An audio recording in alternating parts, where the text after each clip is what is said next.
কক্সবাজার সমুদ্র সৈকতে এক তরুণের উড়োজাহাজ লক্ষ্য করে ফুটবল ছুড়ে মারার একটি ভিডিও সামাজিক যোগাযোগ মাধ্যমে ব্যাপকভাবে ছড়িয়ে পড়েছে।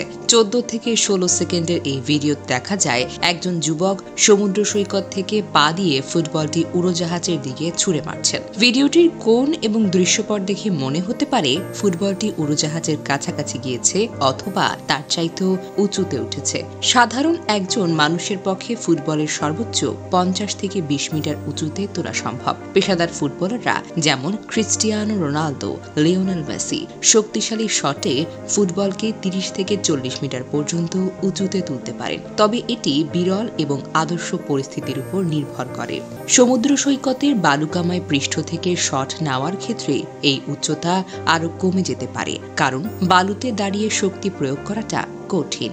অন্যদিকে কক্সবাজার বিমানবন্দরে ব্যবস্থাপক গোলাম মোর্তাজা জানিয়েছেন, উড্ডয়নের সময় উড়োজাহাজ সমুদ্র সৈকতের উপর দিয়ে সাধারণত 1400 মিটার উচ্চতায় উঠতে পারে এবং অবতরণের সময় এটি 1000 মিটার পর্যন্ত উঁচুতে থাকে। এমনকি অবতরণের শেষ পর্যায়েও বিমান 60 থেকে 150 মিটার উচ্চতায় থাকতে পারে। এই উচ্চতার তুলনায় একটি ফুটবলের সর্বোচ্চ উচ্চতা 40 মিটার ধরলেও বিমানের অবস্থানের তুলনায় নগণ্য, অর্থাৎ ফুটবলটি কোনোভাবে বিমানের কাছাকাছি পৌঁছাতে পারত না। ভিডিওতে ফুটবলটি বিমানের কাছাকাছি বা তার চেয়ে উঁচুতে উঠছে বলে মনে হতে পারে, কারণ ক্যামেরার কোণ এবং দৃষ্টিভ্রম। দূরের বস্তু এবং কাছের বস্তু একই ফ্রেমে থাকলে ক্যামেরার লেন্স দূরত্বের পার্থক্যকে সংকুচিত করে দেখাতে পারে। এটি একটি সাধারণ অপটিক্যাল ইলিউশন, যার ফলে ফুটবলটি বিমানের কাছাকাছি আছে বলেই মনে হতে পারে। বাস্তবে ফুটবলটি সম্ভবত 50 থেকে 20 মিটার উঁচুতে উঠেছিল যখন বিমানটি কয়েক হাজার ফুট উচ্চতায় ছিল। ভিডিওটি ফেসবুক সহ বিভিন্ন সামাজিক যোগাযোগ মাধ্যমে ছড়িয়ে পড়ার পর এটি নিয়ে ব্যাপকভাবে আলোচনা শুরু হয়েছে।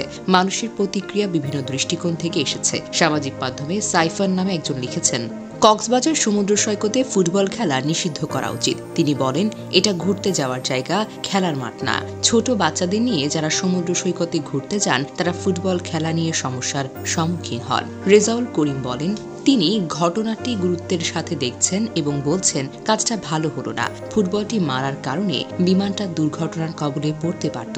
বিনয় রিসোর্ট এর আইডি থেকে বলা হয়েছে, কক্সবাজার বিমানবন্দর সমুদ্রের একদম কাছাকাছি। সমুদ্র সৈকত থেকে খুব নিচু দিয়ে বিমানকে উঠতে দেখা যায়। আসলে অবতরণের শেষ পর্যায়ে বিমান 200 থেকে 500 ফুট উচ্চতায় থাকতে পারে, আর বল সর্বোচ্চ 50 ফুট উপরে তোলা যায়। কামরুল হাসান লিখেছেন, ভিডিও দৃষ্টিকোণ থেকে মন্তব্য করেছেন এবং বলেছেন, বল যতটুকু উচ্চতায় উঠেছে বিমান তার চাইতে কয়েকশো গুণ বেশি উচ্চতা দিয়ে যায়। পাবলিকের কমেন্ট দেখে মনে হয় এরা জীবনে কক্সবাজার আসেনি। মোহাম্মদ রিয়াজ নামে একজন লিখেছেন, খেলার ছলে ঘটে যাওয়া একটা ঘটনা মনে করেন। তিনি বলেন, ছেলেটি বন্ধুদের সঙ্গে খেলছিল। খেলার ছলে আকাশের দিকে ফুটবলের শট দেয়। ঠিক ওই সময় একটি বিমান উড়ে যাচ্ছিল। ভিডিও ধারণের টেকনিক দেখে মনে হলো বলটি একটুর জন্য বিমানকে আঘাত করতে পারে।